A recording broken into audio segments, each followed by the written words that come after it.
باللہ من الشیطان الرجیم بسم اللہ الرحمن الرحیم۔ محترم ناظرین السلام علیکم۔ پیغام قرآن کی طرف سے حاضر ہیں۔ سورۃ النور کا تعارف پیش کریں گے۔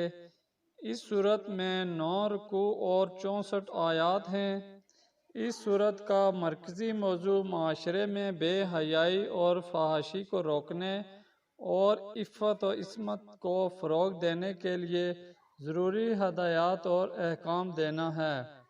پچھلی سورت کے شروع میں مومنون کی جو خصوصیات بیان فرمائی گئی ہیں، ان میں سے ایک اہم خصوصیت یہ تھی کہ وہ اپنی شرمگاہوں کی حفاظت کرتے ہیں، یعنی باعفت زندگی گزارتے ہیں۔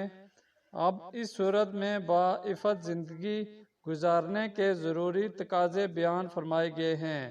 چنانچہ سورت کے شروع ہی میں زنا کی شرعی سزا بیان فرمائی گئی ہے اور ساتھ ہی یہ بتایا گیا ہے کہ جس طرح زنا انتہائی گھناؤنا جرم ہے، اسی طرح کسی بے گناہ پر شرعی ثبوت کے بغیر زنا کا الزام لگانا بھی نہ صرف سخت گناہ ہے بلکہ اس پر بھی سخت قانونی سزا مقرر فرمائی گئی ہے۔ غالب گمان یہ ہے کہ یہ سورت ہجرت کے بعد 6 سال نازل ہوئی۔ اس سال حضرت صلی اللہ علیہ وآلہ وسلم کو عرب کے ایک قبیلے بنو مستلق کے بارے میں یہ اطلاع ملی تھی کہ وہ آپ پر حملہ کرنے کے لیے ایک لشکر جمع کر رہا ہے۔ آپ نے اس کے حملے سے پہلے ہی پیش قدمی کر کے اس کے عزائم کو خاک میں ملا دیا۔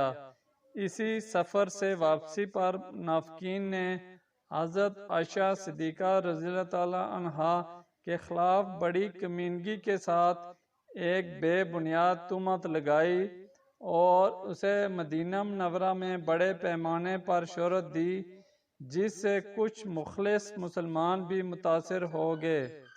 اس سورت کی آیات 11 تا 20 حضرت عائشہ رضی اللہ تعالی عنہا کی برات کا اعلان کرنے کے لیے نازل ہوئیں، اور جن لوگوں نے تہمت لگانے کا گھناؤنا جرم کیا تھا ان کو اور معاشرے میں ریانی اور فحاشی پھیلانے والوں کو سخت عذاب کی وعیدیں سنائی گئیں۔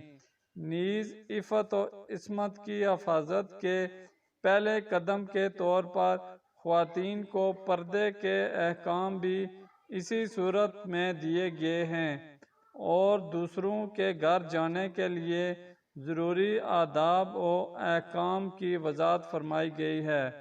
ناظرین، یہ تھا تعارف سورۃ النور کا۔ انشاءاللہ پھر حاضر ہوں گے نئی سورت کے تعارف کے ساتھ۔